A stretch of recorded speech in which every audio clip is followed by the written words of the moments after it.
ሰላም እንዴት ናችሁ? ዶክተር ዮናስ ነኝ። ዛሬ ይዤላችሁ የመጣሁት የአእምሮ ሕክምና የለወጠውን ሪቮሉሽናይዝ ያደረገውን መድኃኒት ታሪክ ነው። እንግዲህ እስከ 1950ዎቹ ድረስ የአእምሮ ሕክምና መድኃኒት የሚባል ነገር የለም።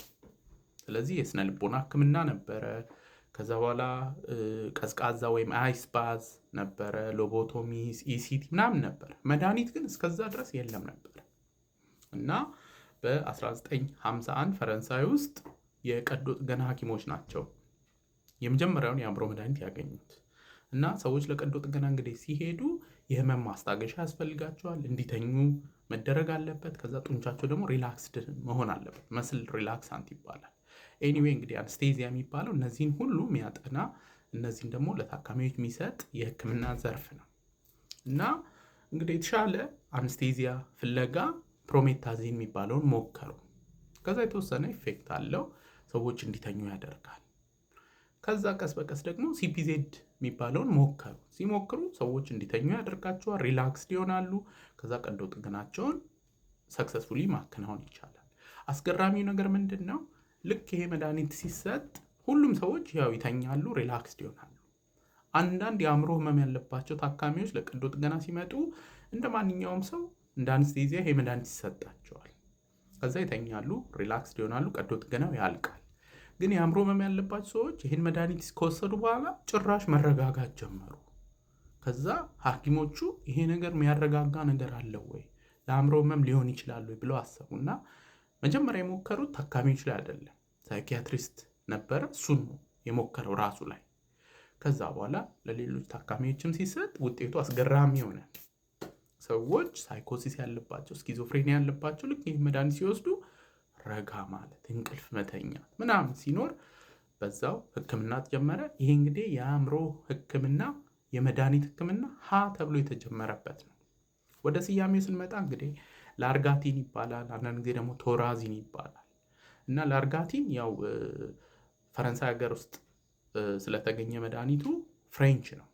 ላርጋቲል መሰለኝ በፍሬንች የሚሉት አይ ዶንት ኖ፣ ፍሬንች ኢምፕሬሽን ናት እንጂ። ኤኒዌይ ግን ላርጋ ማለት ላርጅ ማለት ነው። አክቲን ደግሞ ማለት አክቲቪቲ ማለት ነው። ስለዚህ ላርጋቲል ማለት ብዙ አክቲቪቲ ያለው መድኃኒት ማለት ነው። ከዛ እውነትም ሲፒዜድ የሚባለው መድኃኒት ኢፌክቱን ስታዩት ይገርማቸዋል። በቃ አስገራሚ የሆነ መድኃኒት ነው።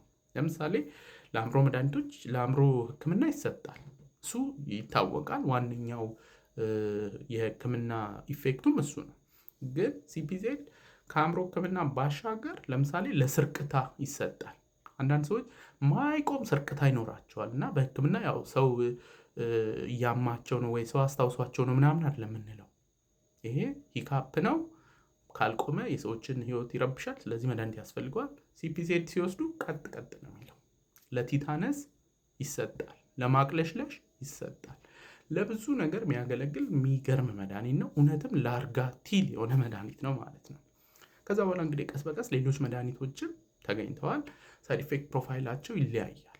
ስለዚህ እንደ አስፈላጊነቱ ከታካሚዎቻችን ጋር እየተመካከረ ይሄ ሳይድ ኢፌክት አለው፣ ይሄ ጥቅም አለው፣ የትኛው ነው ለአንተ የሚመች እያለን እንሰጣለን።